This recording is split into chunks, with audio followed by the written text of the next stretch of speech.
E KYC મામલે પુરવઠા મંત્રી કુંવરજી બાવળિયાએ પ્રતિક્રિયા આપી છે। કેટલાક સમયથી પુરવઠા વિભાગ સતત ઈ કેવાયસી માટે સક્રિય છે। ક્યાંક થોડા અંશે ફરિયાદ અને રજૂઆતો આવી રહી છે।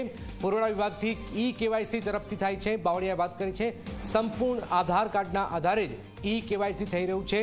જીએડી પ્લાનિંગ વિભાગ તરફથી આધાર કાર્ડ થાય છે અને 2.75 કરોડ લોકોનું ઈ કેવાયસી થયું છે।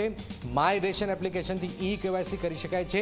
1.38 કરોડ લોકોએ એપ્લિકેશનથી ઈ કેવાયસી કરાવ્યું છે। ગ્રામ પંચાયતમાં વીસીઈથી પણ કામગીરી કરવામાં આવે છે। આ વાત પણ બાવળિયાએ કરી છે। ક્યાંક થોડા ઘણા અંશે ઈ કેવાયસી બાબતની સ્થાનિકેથી ફરિયાદો રજૂઆતો આવે છે।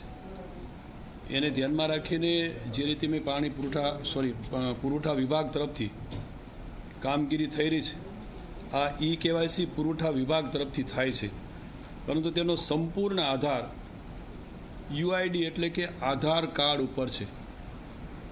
આધાર કાર્ડના નામ અટકના સુધારા ન થાય ત્યાં સુધી ઈ કેવાયસી થઈ શકતું નથી। આધાર કાર્ડનું કામ જીએડી પ્લાનિંગ તરફથી થાય છે।